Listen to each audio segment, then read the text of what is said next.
Hi, ನಮಸ್ತೆ ಎಲ್ಲರಿಗೂ.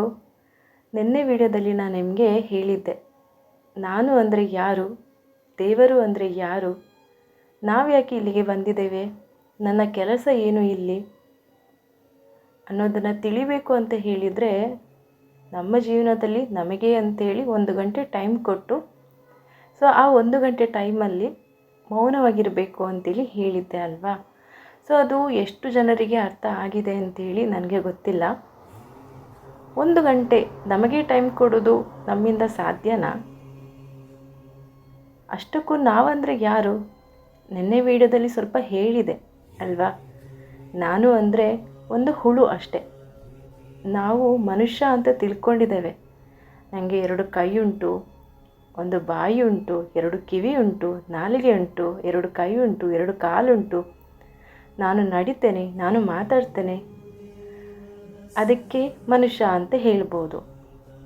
ಆದರೆ ಇದೆಲ್ಲ ಕೂಡ ಪ್ರಾಣಿಗಳಿಗೂ ಉಂಟಲ್ವಾ.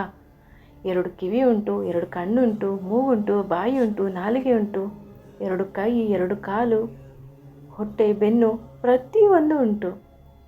ಆದರೆ ಒಂದು ವ್ಯತ್ಯಾಸ ಏನಂದರೆ, ನಾವು ಸ್ವಚ್ಛವಾಗಿ ಮಾತಾಡ್ತೇವೆ, ಅವರು ಮಾತಾಡೋದಿಲ್ಲ. ಅಂದರೆ ಪ್ರಾಣಿಗೆ ಹೇಳ್ತಾ ಇದ್ದೇನೆ, ಪ್ರಾಣಿಗಳು ಮಾತಾಡೋದಿಲ್ಲ. ಅಂದಮೇಲೆ ನಮಗೂ ಅವರಿಗೂ ಏನು ವ್ಯತ್ಯಾಸ? ಏನೂ ವ್ಯತ್ಯಾಸ ಇಲ್ಲ. ಎಲ್ಲರೂ ಒಂದೇ ಅಲ್ವಾ. ಬೇರೆ ಬೇರೆ ಏನೂ ಇಲ್ಲ, ಎಲ್ಲವೂ ಒಂದೇ. ನಮಗೆ ನಮ್ಮ ಅಜ್ಜ ಹಿರಿಯರು ಎಲ್ಲ ಹೇಳ್ತಿದ್ರು, ನೆನಪುಂಟಾ ನಿಮಗೆ? ದೇವರೊಬ್ಬನೇ, ನಾಮ ಹಲವು ಅಂತ ಹೇಳ್ತಿದ್ರು, ನೆನಪುಂಟಾ? ದೇವರೊಬ್ಬರೇ ಅಲ್ವಾ. ಅಂದಮೇಲೆ ಎಲ್ಲವೂ ಒಂದೇ ಅಲ್ವಾ. ಹೇಗೆ ನಾವು ಬೇರೆ, ಪ್ರಾಣಿಗಳು ಬೇರೆ ಆಗಲಿಕ್ಕೆ ಸಾಧ್ಯನೇ ಇಲ್ಲ. ಇನ್ನು ಪ್ರಕೃತಿಗೆ ಬರೋದಾದರೆ, ಪ್ರಕೃತಿ ಕೂಡ ಬೇರೆ ಅಲ್ಲ. ನಾವೇ ಪ್ರಕೃತಿ, ಪ್ರಕೃತಿನೇ ನಾವು ಅಲ್ವಾ. ಒಮ್ಮೆ ಯೋಚನೆ ಮಾಡಿ ನೋಡಿ. ನೀವು ಈ ಯೋಚನೆ ಮಾಡಲಿಕ್ಕೆ ನೀವು ಟೈಮ್ ಕೊಡಬೇಕು. ಅದೇ ಆ 1 ಗಂಟೆ ಟೈಮ್ನ ನಾನು ನಿಮಗೆ ಹೇಳಿದ್ದು. ಅಲ್ಲಿ ಹೇಳಿದ್ದೇನೆ, ಮಾತಾಡಬಾರ್ದು, ಯೋಚನೆ ಮಾಡಬಾರ್ದು ಅಂತ ಹೇಳಿ. ಬಟ್ ನೀವು ಯಾವಾಗ ನಿಮ್ಮ ಒಳಗಿಂದ ನೀವು ಮೌನ ವಹಿಸ್ತೀರಾ, ಆಗ ಇದೆಲ್ಲವೂ ಶುರು ಆಗ್ತದೆ, ನಿಮ್ಮ ಒಳಗೆ ಶುರು ಆಗ್ತದೆ. ಆಗ ಒಂದೊಂದಾಗಿಯೇ ತಿಳಿತಾ ಹೋಗ್ತದೆ. ನಾನು ಕೂಡ ಒಂದೊಂದಾಗಿಯೇ ತಿಳ್ಕೊಂಡು ಇಲ್ಲಿಯವರೆಗೆ ಬಂದಿದ್ದೇನೆ. ನಿಮ್ಮೊಳಗೂ ಇದೆಲ್ಲ ತಿಳಿಬೇಕು ಅಂದರೆ ಆ 1 ಗಂಟೆ ನೀವು ಕೊಡಲೇಬೇಕು ನಿಮ್ಮ ಜೀವನದಲ್ಲಿ. ಇದನ್ನು ನೀವು ತಿಳ್ಕೊಳ್ಳೇಬೇಕು. ಮನುಷ್ಯನ ಉದ್ದೇಶ ಏನು? ಮನುಷ್ಯನ ಉದ್ದೇಶವೇ ನಾನು ಯಾರು ಅನ್ನೋದನ್ನು ತಿಳ್ಕೊಳ್ಳೋದು. ನಾನು ಯಾರು ಅಂತ ತಿಳ್ಕೊಳ್ಬೇಕು ಅಂತೇಳಿ ನಿನ್ನೆಯಿಂದ ಬರೀ ಹೇಳ್ತಾನೆ ಇದ್ದಾರೆ. ಒಂದು ಎಕ್ಸಾಂಪಲ್ ಹೇಳ್ತಾ ಇದ್ದೇನೆ. ನನ್ನ ಹೆಸರೀಗ ಕಾವ್ಯ. ಆಯಿತು, ಅದು ನಾನು ಇಲ್ಲ. ಆ ಹೆಸರು ಯಾರಿಟ್ಟದ್ದು ನಿನಗೆ? ನಿನ್ನ ಅಪ್ಪ ಅಮ್ಮ. ಹಾಗಿದ್ರೆ ನೀನು ಯಾರು? ಗೊತ್ತಿಲ್ಲ ಅಲ್ವಾ. ಹೆಸರು ನಿನ್ನದಲ್ಲ, ನಿನಗೆ ಆ ಹೆಸರು ಇಟ್ಟದ್ದು ಬೇರೆಯವರು. ಹಾಗಿದ್ಮೇಲೆ ನೀನು ಯಾರು? ಅದನ್ನು ತಿಳಿಬೇಕು. ಹಾಗಾದರೆ ಈ ದೇಹ ನಾನು ಅಂತ ಹೇಳ್ಬೋದು ಅಲ್ವಾ. ಆ ದೇಹವು ನೀನಲ್ಲ. ರೂಪಗಳನ್ನು ಒಮ್ಮೆ ನೋಡಿ ನೀವು. ನಿಮ್ಮ ರೂಪ ಒಂದು ನಿಮ್ಮ ತಂದೆ ತಾಯಿ, ನಿಮ್ಮ ಸಂಬಂಧಿಕರಿಂದ ಬಂದಿರ್ತದೆ. ಹಾಗಿದ್ಮೇಲೆ ನೀನು ಯಾರು? ಅದನ್ನು ತಿಳಿ ಅಲ್ವಾ. ಅದನ್ನು ತಿಳ್ಕೊಂಡು ಹೋಗುವುದೇ ದೊಡ್ಡ ಸಾಧನೆ. ಈ ಕೆಲಸ ಮಾಡಿ ಕಂಪನಿ ಶುರು ಮಾಡೋದು, ಏನೋ ಒಂದು ಬಿಸ್ನೆಸ್ ಮಾಡೋದು, ಅದು ಸಾಧನೆ ಅಲ್ಲ. ಮನುಷ್ಯನ ಸಾಧನೆ ಅಂದರೆ, ಈ ದೇಹದ ಸಾಧನೆ ಏನು ಅಂದರೆ, ನಾನು ಯಾರು ಅನ್ನೋದನ್ನು ತಿಳ್ಕೊಳ್ಳೋದೇ ಒಂದು ಸಾಧನೆ ಅಷ್ಟೆ. ನನಗೆ ಅರ್ಥ ಆದ ರೀತಿಯಲ್ಲಿ ನಾನು ಹೇಳ್ತಾ ಇದ್ದೇನೆ. ಸಾಧನೆ ಅಂದರೆ ನಾನು ಯಾರು ಅನ್ನೋದನ್ನು ತಿಳಿಯುವುದೇ ಒಂದು ದೊಡ್ಡ ಸಾಧನೆ. ಆ ಕೆಲಸ, ಈ ಕೆಲಸ ಅದೆಲ್ಲ ಏನೂ ಇಲ್ಲ. ಅದೆಲ್ಲ ಮಾಡ್ತಿರೋದು ನಾವು ಬರೀ ಹೊಟ್ಟೆಪಾಡಿಗೆ. ಆದರೆ ನಾವು ತಿನ್ನೋದೆಷ್ಟು? ಒಂದು ಹಿಡಿ ಅನ್ನ ಅಷ್ಟೆ. ಈಗ ನಾವು ಒಂದು ಹೊತ್ತು ಅಡುಗೆ ಮಾಡ್ತೇವೆ. ಆ ಅಡುಗೆಯಲ್ಲಿ ನಾವು ಒಂದು ಗ್ಲಾಸ್ ಅಕ್ಕಿಯಲ್ಲಿ ನಾವು ಅನ್ನ ಮಾಡ್ತೇವೆ. ಆದರೆ ಆ ಇಡೀ 1 ಗ್ಲಾಸ್ ಅಕ್ಕಿಯ ಅನ್ನವನ್ನು ನಾವು ತಿನ್ನಲಿಕ್ಕೆ ಸಾಧ್ಯವಾ? ಅದರಲ್ಲಿ ಒಂದು ಹಿಡಿ ಅಂದರೆ ಒಂದು ಸೌಟಷ್ಟು ಅನ್ನ ಮಾತ್ರ ನಮಗೆ ತಿನ್ನಲಿಕ್ಕೆ ಸಾಧ್ಯ ಆಗೋದು. ಆದರೆ ನಾವೆಂತ ಮಾಡ್ತೇವೆ? ನಾಳೆಗೆ ಬೇಕು, ನಾಳೆಗೆ ಬೇಕು ಅಂತೇಳಿ ದುಡಿತಾನೇ ಇರ್ತೇವೆ. ಆಲ್ರೆಡಿ ನಮ್ಮ ಹತ್ರ ಎಲ್ಲವೂ ಇದೆ. ಹೊಟ್ಟೆಗೆ ಬೇಕಾಗಿರೋ ಊಟ ಇದೆ, ದೇಹಕ್ಕೆ ಬೇಕಾಗಿರುವ ಬಟ್ಟೆ ಇದೆ ಅಲ್ವಾ. ಆದರೂ ನಾವು ಹುಡುಕ್ತಾ ಇದ್ದೇವೆ, ಈ ಮಾಯೆ ಒಳಗಡೆ, ಈ ಜೀವನದಲ್ಲಿ, ಈ ಪ್ರಪಂಚದಲ್ಲಿ ಹುಡುಕ್ತಾ ಇದ್ದೇವೆ. ಇನ್ನೂ ಬೇಕು, ಇನ್ನೂ ಬೇಕು. ಯಾರಿಗೋಸ್ಕರ ಹುಡುಕ್ತಾ ಇದ್ದೇವೆ? ನಮ್ಮವರಿಗೋಸ್ಕರ. ಯಾರು ನಮ್ಮವರು? ಇಲ್ಲಿ ಯಾರೂ ಇಲ್ಲ ನಮ್ಮವರು ಅಂತೇಳಿ. ನಮಗೆ ನಾವೇ ಎಲ್ಲ ಅಂತಲೂ ಇಲ್ಲ. ನಮಗೆ ನಾವೇ ಹೇಗೆ ಸಾಧ್ಯ?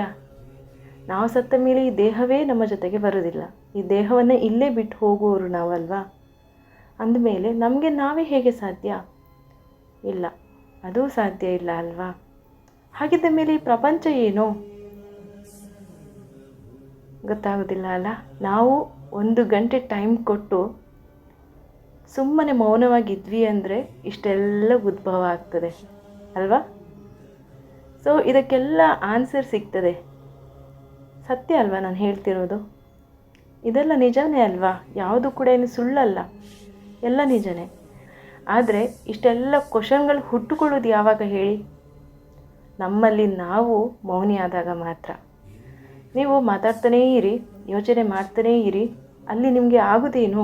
ಆ ಯೋಚನೆ ಒಳಗೆ ಮುಳುಗ್ತೀರಾ, ಅದರಲ್ಲೇ ಸುತ್ತುತ್ತಾ ಇರ್ತೀರಾ. ಅದೇ ಯೋಚನೆ, ಅದೇ ಟೆನ್ಷನ್ನು, ಅದೇ ಮನೆ, ಅದೇ ಗಂಡ, ಅದೇ ಹೆಂಡತಿ, ಅದೇ ಮಕ್ಕಳು, ಅದೇ ಜೀವನ, ಅದೇ ಎಲ್ಲವೂ ಅದೇ.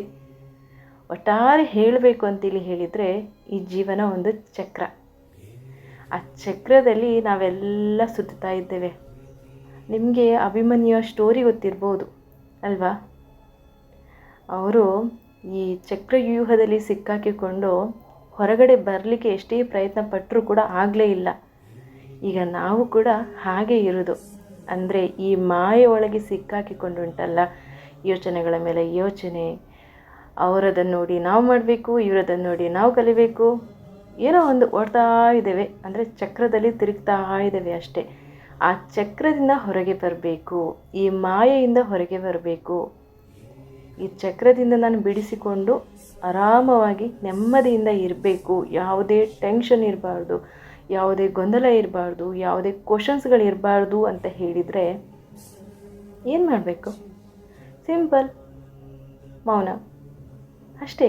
ಉತ್ತರ ಅಷ್ಟೇ, ಮೌನ ಅಷ್ಟೇ, ಬೇರೆ ಇನ್ನೇನೂ ಇಲ್ಲ. ನೀವು ಹೆಚ್ಚೆಚ್ಚು ಮಾತಾಡಿದಷ್ಟು ಯೋಚನೆಗಳು ಹೆಚ್ಚೆಚ್ಚಾಗ್ತದೆ. ಯೋಚನೆ ಜಾಸ್ತಿ ಆದಷ್ಟು ಟೆನ್ಷನ್ಸ್ ಜಾಸ್ತಿ ಆಗ್ತದೆ. ಟೆನ್ಷನ್ ಜಾಸ್ತಿ ಆದಷ್ಟು ನಿದ್ರೆ ಬರೋದಿಲ್ಲ. ನಿದ್ರೆ ಬರಲಿಲ್ಲ ಅಂತೇಳಿದರೆ ಆರೋಗ್ಯ ಹಾಳು. ಆರೋಗ್ಯ ಹಾಳಾದರೆ ಹಣ ಖರ್ಚು. ಹಣ ಖರ್ಚಾದರೆ ವಾಪಸ್ ದುಡಿ, ವಾಪಸ್ ಹಣ ಸೇವಿಂಗ್ಸ್ ಮಾಡು. ಅದೇ ಯೋಚನೆ, ಅದೇ ಟೆನ್ಷನ್ನು, ಅದರಲ್ಲೇ ಬಿದ್ದುಕೊಂಡು ಒದಾಡ್ತಾ ಇರ್ತೇವೆ ನಾವು ಅಲ್ವಾ. ಅದರಿಂದ ಹೊರಗೆ ಬರಬೇಕು ಅಂತೇಳಿ ಹೇಳಿದರೆ ಆ 1 ಗಂಟೆ ಎಷ್ಟು ಇಂಪಾರ್ಟೆಂಟ್ ಅಂತೇಳಿ ನಿಮಗೆ ಈಗ ಗೊತ್ತಾಗಿರ್ಬೋದು. ಅದಕ್ಕೆ ನಾನು ಹೇಳಿದ್ದು ನಿಮಗೆ, ನಿಮ್ಮ ಜೀವನದಲ್ಲಿ ಅಂದರೆ ಈಗ ಏನಿದ್ದೇವೆ ಆ ಈಗದಲ್ಲಿ, ಅಂದರೆ ಈಗ ಅಟ್ ಪ್ರೆಸೆಂಟ್ ನಾವೇನಿದ್ದೇವೆ ಅದರಲ್ಲಿ 1 ಗಂಟೆ ಅನ್ನೋ ಒಂದು ಟೈಮನ್ನು ನೀವು ಕೊಡಿ ಅಂತೇಳಿ ನಾನು ನಿಮಗೆ ಹೇಳ್ತಿರೋದು. 1 ಗಂಟೆ ಕೊಟ್ಟು ನೋಡಿ, ನಿಮ್ಮ ಜೀವನದಲ್ಲಿ ಆಗೋ ಬದಲಾವಣೆ ನಿಮಗೆ ಗೊತ್ತಾಗ್ತದೆ. ಸೊ ಜೀವನ ಏನು, ನಾನು ಯಾರು ಅಂದರೆ ಇಲ್ಲಿ ನಾನು ಯಾರು ಅಂತೇಳಿ ನಾನು ಅಲ್ಲ ಹೇಳ್ತಿರೋದು, ನೀವು ಯಾರು ಅನ್ನೋದನ್ನು ನೀವು ತಿಳ್ಕೊಳ್ಬೇಕು ಅಂತೇಳಿ, ನಾನು ಯಾರು ಅನ್ನೋದನ್ನು ನೀವು ತಿಳಿಬೇಕು ಅಂತೇಳಿ ಈ ರೀತಿಯಾಗಿ ನಾನು ಹೇಳ್ತಿರೋದು. ಸೊ ನಾನು ಯಾರು ಅಂತ ತಿಳಿತಾ ಹೋಗುವಾಗ ಉಂಟಲ್ಲ, ಅಲ್ಲಿ ನಿಮಗೆ ತುಂಬ ಡೌಟ್ಸು, ತುಂಬ ಕ್ವಶನ್ಸ್ಗಳು ಬರ್ತದೆ. ಯಾಕೆ ಬರೋದು ಅಂತ ಹೇಳಿದರೆ, ಅದು ಬಂದ್ರೇ ಅಲ್ವಾ ನಮಗೆ ಗೊತ್ತಾಗೋದು ನಾನು ಯಾರು ಅಂತೇಳಿ. ಇಲ್ಲಾಂದರೆ ಎಂತ ಸಹ ಗೊತ್ತಾಗೋದಿಲ್ಲ. ಹಾಗಾಗಿ ಅದು ಬರ್ತಾ ಇರ್ತದೆ, ಒಳಗಡೆಯಿಂದ ನಿಮಗೆ ಆನ್ಸರ್ ಸಿಗ್ತಾ ಹೋಗ್ತದೆ. ಹೇಗೆ ಸಿಗ್ತದೆ?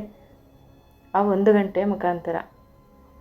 ನಾನಿಲ್ಲಿ ನಿಮಗೆ ಇಡೀ ದಿವಸ ಕೊಡಿ, 2 ಗಂಟೆ ಕೊಡಿ, 3 ಗಂಟೆ ಕೊಡಿ ಅಂತೇಳಿ ಕೇಳೋದಿಲ್ಲ. ನಿಮ್ಮ ಜೀವನದಲ್ಲಿ ನೀವು ಖುಷಿಯಿಂದ ನೆಮ್ಮದಿಯಿಂದ ಇರಬೇಕು ಅಂತೇಳಿ ಹೇಳಿದರೆ ಆ 1 ಗಂಟೆ ತುಂಬಾ ಇಂಪಾರ್ಟೆಂಟ್. ಯಾಕೆ ಅಂತ ಹೇಳಿದರೆ, ಈಗಿನ ಜೀವನ ಹೇಗೆ ಉಂಟು ಅಂತೇಳಿ ಹೇಳಿದರೆ, ಓಡ್ತಾ ಇದ್ದೇವೆ, ಎಲ್ಲದರ ಹಿಂದೆ ಓಡ್ತಾ ಇದ್ದೇವೆ. ಹಣದ ಹಿಂದೆ, ಸೌಂದರ್ಯದ ಹಿಂದೆ, ಮಕ್ಕಳ ಹಿಂದೆ, ಗಂಡನ ಹಿಂದೆ, ಎಲ್ಲದರ ಹಿಂದೆ ನಾವು ಓಡ್ತಾನೇ ಇದ್ದೇವೆ. ಎಂಡಿಂಗ್ ಎಲ್ಲಿ ಅಂತೇಳಿ ಗೊತ್ತಿಲ್ಲ, ಬಟ್ ಓಡ್ತಾ ಇದ್ದೇವೆ. ಆ ಓಡಾಟದಲ್ಲಿ ನಮಗೆ ನೆಮ್ಮದಿ ಇಲ್ಲ, ಸಂತೋಷ ಇಲ್ಲ, ಬರೀ ದುಃಖ, ನೋವು, ಕಷ್ಟ, ನಿದ್ರೆ ಇಲ್ಲ. ಅದುವೇ ಈಗಿನ ಲೈಫ್ ಸ್ಟೈಲಲ್ಲಿ ಅದುವೇ ಆಗ್ತಾ ಇರೋದು. ಇದು ಎಲ್ಲದರಿಂದ ನಾವು ತಪ್ಪಿಸಿಕೊಳ್ಬೇಕು ಅಂತೇಳಿ ಹೇಳಿದರೆ 1 ಗಂಟೆ ಟೈಮ್ ಕೊಡಿ ಸಾಕು, ಇಡೀ ದಿವಸ ಬೇಡ. ಸೊ ಆ 1 ಗಂಟೆ ಟೈಮ್ ಕೊಟ್ಟು ನಿಮ್ಮ ಒಳಗೆ ನೀವು ಪ್ರಯಾಣ ಮಾಡಿ ಅಷ್ಟೇ. ಈಗ ಹೇಗೆ ನಾವು ಹೊರಜಗತ್ತಿನಲ್ಲಿ ಪ್ರಯಾಣ ಮಾಡ್ತಾ ಇದ್ದೇವೋ ಅದೇ ರೀತಿಯಾಗಿ ನಮ್ಮ ಒಳಗೆ ನಾವು ಪ್ರಯಾಣ ಮಾಡಬಹುದು. ಹೇಗೆ? ಅದೇ ಆ 1 ಗಂಟೆ ಮುಖಾಂತರ ಅಷ್ಟೇ. ವೇಟ್ ಮಾಡ್ತಾಯಿರಿ ಮುಂದಿನ ವಿಡಿಯೋಗೆ. Thank you.